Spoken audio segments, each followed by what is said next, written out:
दोस्तों, आपने कभी न कभी एनजीओ के बारे में सुना होगा। एक ऐसी संस्था जो समाज में अनेकों जरूरतमंदों की सहायता करती है और उनके जीवन को बेहतर बनाने के लिए कार्यरत होती है। ये एक प्रकार की गैर सरकारी संगठन होता है, जिसे बनाने का उद्देश्य ही समाज की सेवा करना है। आइए आज इस वीडियो के माध्यम से जानते हैं कि एनजीओ क्या है, कैसे कार्य करता है और अपना एनजीओ कैसे बनाए और उसके लिए क्या डॉक्यूमेंट लगते हैं। इस संबंध में आपको सभी जानकारी यह विस्तार से देखेंगे। तो एनजीओ क्या है? जैसे कि आपने जाना कि एनजीओ एक प्रकार का गैर सरकारी संगठन है। ये एक निजी संगठन होता है जिसे समाज सुधार व सहायता करने की इच्छुक कुछ समाजसेवी लोगों द्वारा शुरू किया जाता है। इनमें से कुछ वो लोग जो आर्थिक रूप से मजबूत है और कोई अच्छा व्यवसाय चलाते हैं, वो आगे बढ़कर समाज के बेहतर के लिए एनजीओ की शुरुआत करते हैं। तो दोस्तों एनजीओ के कार्य क्या रहते हैं?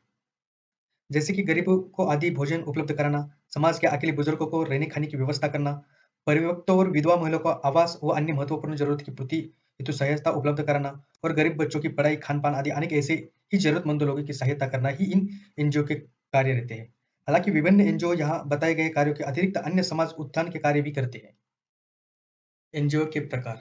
अगर गाइस मैं बात करूँ टाइप्स ऑफ एनजीओ की, इंडिया में आपको 3 टाइप्स की एनजीओ हर जगह मिलने वाले हैं। पहले है सेक्शन 8 कंपनी, दूसरी है ट्रस्ट और तीसरी है सोसाइटी।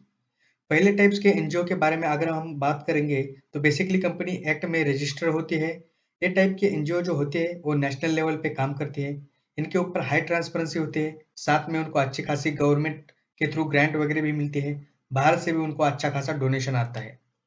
सेकंड टाइप का ये जो एनजीओ है, इसको ट्रस्ट एक्ट में रजिस्टर बोला जाता है। अगर हम इसके बारे में बात करें, तो इसमें प्राइवेट ट्रस्ट है और दूसरा पब्लिक ट्रस्ट है। प्राइवेट ट्रस्ट जो होता है, वो स्पेसिफिक पर्सन के लिए होता है और ये एनजीओ का पार्ट नहीं बन सकता, तो इसके बारे में हम इस वीडियो में हम कुछ नहीं बोलने वाले। तो हम बात करते हैं पब्लिक ट्रस्ट के बारे में। फ्रेंड्स, ये वाले जो एनजीओ होते हैं, वो नेशनल लेवल और स्टेट लेवल पे भी काम करते हैं। अगर इसके बारे में हम बात करें, तो इसमें 2 टाइप्स के ट्रस्ट होते हैं, एक रिलीजियस पब्लिक ट्रस्ट और दूसरा चैरिटेबल पब्लिक ट्रस्ट। जैसे कि मान लीजिए टेम्पल का ट्रस्ट में रजिस्ट्रेशन करना है, तो हमको रिलीजियस पब्लिक ट्रस्ट में उसका रजिस्ट्रेशन करना पड़ेगा। या किसी स्कूल, कॉलेज, हॉस्पिटल का ट्रस्ट में रजिस्ट्रेशन करना है, तो आपको चैरिटेबल पब्लिक ट्रस्ट में रजिस्ट्रेशन करना पड़ेगा। इस टाइप के जो ट्रस्ट होते हैं, वो ट्रस्ट एक्ट में रजिस्टर होते हैं। अगर गाइस हम बात करेंगे महाराष्ट्र में, आपको NGO as a trust registration करना है, तो आपको the Maharashtra public trust act 1915 में आपको रजिस्टर करना पड़ेगा। दोस्तों हम बात करते हैं मोस्ट पॉपुलर एनजीओ की, तो वो है सोसाइटी। तो इस टाइप की एनजीओ स्टेट लेवल पे काम करते हैं। इस टाइप की एनजीओ बनाने में आसान है, एनजीओ रन भी आसानी से कर सकते हैं। अगर आप एनजीओ को आगे जाके बंद करना चाहते हैं, तो इजी तरीके से बंद भी कर सकते हैं। तो गाइस हम बात करते हैं एनजीओ को कैसे रजिस्टर करें। सिंपली आपको डिसाइड करना पड़ेगा कि आपका पर्पस क्या है, आपका विजन क्या है, बराबर। उसके बाद हम डिसाइड करेंगे एनजीओ की लीगल एंटिटी के बारे में कि हमको कंपनी को कंपनीज एक्ट में रजिस्टर करना है, ट्रस्ट एक्ट में रजिस्टर करना है या सोसाइटी एक्ट में रजिस्टर करना है। सिंपली हम इसके बारे में डिफरेंसेस देखेंगे और इसके हिसाब से आपको किस में रजिस्टर करना है, आप खुद ही डिसाइड कर सकते हैं। गाइस हमने कंपनी, सोसाइटी और ट्रस्ट का तीनों का हमने डिफरेंस बनाने दिखाने के लिए हमने एक्सेल में एक सिंपल सा टेबल बना के रखा है। तो हम बात करते हैं उस डिफरेंशिएशन के लिए। अगर हम बात करें लॉ की, तो कंपनीज एक्ट 2013 में रजिस्टर होता है और सोसाइटी रजिस्ट्रेशन एक्ट 1816 में रजिस्टर होता है। और बात करें ट्रस्ट की, तो ये महाराष्ट्र में the Maharashtra public trust act 1915 में रजिस्टर होता है।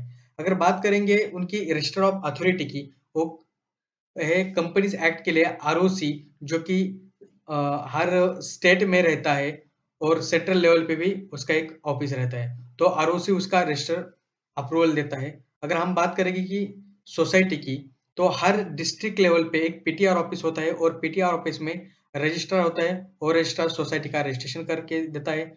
और सेम उसी पीटीआर ऑफिस में ट्रस्ट का भी रजिस्ट्रेशन होता है, बराबर है। नेम अप्रूवल, अगर नेम अप्रूवल के बारे में हमने बात करें, तो कंपनीज के लिए अप्रूवल बाय आरओसी होता है और इसमें एक ही यूनिक नेम रहता है। इसके अलावा कोई भी डुप्लीकेट नेम नहीं बन सकता।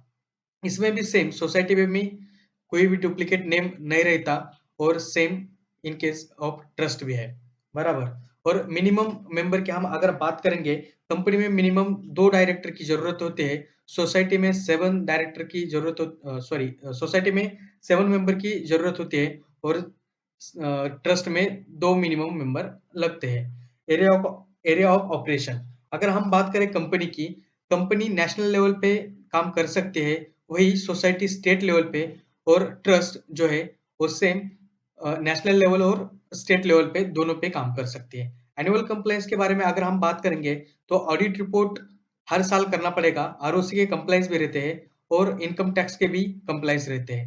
और सेम केस में अगर सोसाइटी में देखेंगे, आरओसी के इसमें कोई कंप्लायंस नहीं रहते, लेकिन चैरिटी कमिश्नर के यहाँ ऑडिट रिपोर्ट सबमिट करता है और सेम अगर आपके पास 12A है तो 10B में भी फॉर्म भरना पड़ता है और आईटीआर का भी कंप्लाइज करना पड़ता है। सेम केस में ट्रस्ट में भी सेम केस है, बराबर। Use of words of foundation, आप कंपनी के लिए भी फाउंडेशन वर्ड यूज कर सकते हैं, सोसाइटी के लिए भी फाउंडेशन वर्ड यूज कर सकते हैं और ट्रस्ट के लिए भी आप फाउंडेशन वर्ड यूज कर सकते हैं। प्रोसेस एंड फॉर्म क्या लगते हैं रजिस्ट्रेशन करने के लिए। इन केस ऑफ हम कंपनी में आप सेक्शन 8 के लिए अप्लाई कर सकते हैं, तो आपको पहले स्टेप में देखेंगे तो आपको पहले नेम चूज करना पड़ेगा। उसके बाद आपको उसके ऑब्जेक्ट क्या है वो चेक करने पड़ेंगे और नेम अप्रूवल लेना पड़ेगा और जो कि फाइल के लिए रिक्वायर्ड फॉर्म है वो भर के आपको ऑनलाइन सबमिट करना पड़ेगा। और उसके बाद हम पैन कार्ड और बैंक स्टेटमेंट के लिए एप्लीकेशन करेंगे। और हम बात करेंगे सोसाइटी की, तो उसमें सेम चूज आपको एक नेम करना पड़ेगा। उसके भी आपको ऑब्जेक्ट डिसाइड करने पड़ेंगे। नेम अप्रूवल होने के बाद जो कि जो फाइल होते हैं एमओए एओए आपको सोसाइटी के अंदर से अप्रूवल करना पड़ता है और उसके बाद पैन कार्ड और बैंक स्टेटमेंट निकाल के आपको सोसाइटी का आगे वाला प्रोसेस करना पड़ेगा, बराबर है। सेम अगर हम ट्रस्ट में देखेंगे, जो ट्रस्ट सोसाइटी के लिए होता है वही ट्रस्ट के लिए करना पड़ेगा। कॉस्ट फैक्टर के बारे में अगर हम देखेंगे तो कंपनीज के एक्ट में थोड़ा सा कॉस्ट फैक्टर ज्यादा रहता है, उसमें कंप्लायंस ज्यादा रहते हैं और कंप्लायंस ऑन टाइम करना पड़ता है, इसके लिए कॉस्ट आपको थोड़ा सा ज्यादा लगता है। As compare to company, society में थोड़ा सा कॉस्ट कम रहता है। और ट्रस्ट के बारे में अगर हमने देखा, कंपनी और सोसाइटी के कंपैरिजन में थोड़ा सा इसमें मीडियम कॉस्ट रहता है, बराबर। ग्रांट और ट्रांसपेरेंसी के बारे में अगर बात करेंगे तो कंपनी का कंप्लायंस जितना ज्यादा रहता है कि उसमें ट्रांसपेरेंसी पूरी पूरी रहती है और उसमें ग्रांट की भी थोड़ी सी पॉसिबिलिटी ज्यादा रहती है एज कंपेयर टू सोसाइटी और ट्रस्ट के। और सोसाइटी में बात करेंगे तो एज कंपेयर टू कंपनी के इसमें उसमें ग्रांट और ट्रांसपेरेंसी थोड़ी-सी कम रहती है। सेम सोसाइटी जैसा है, वैसे ही ट्रस्ट के बारे में वही चीज़ हो सकती है। तो गाइज़ आपको समझ में आ गया होगा कंपनी, ट्रस्ट, सोसाइटी के अंदर क्या-क्या डिफरेंसेस है। यहाँ पे डिपेंड करेगा कि आपका विज़न क्या है, पर्पज़ क्या है, आप एनजीओ किस चीज़ के लिए रजिस्टर करना चाहते हैं। उसके अकॉर्डिंग आपको तीनों में से एक लीगल एंटिटी चॉइस करके एनजीओ का फॉर्मेशन करना पड़ेगा। इसके अलावा अगर आपको किसी भी प्रकार का सपोर्ट चाहिए या कोई भी प्रोफेशनल सपोर्ट चाहिए, तो आप स्क्रीन पे दिए हुए नंबर पे व्हाट्सएप मैसेज कर सकते हैं। अगर आपको हमारा वीडियो अच्छा लगा है, तो लाइक, शेयर, कमेंट और सब्सक्राइब करिएगा। Thank you so much.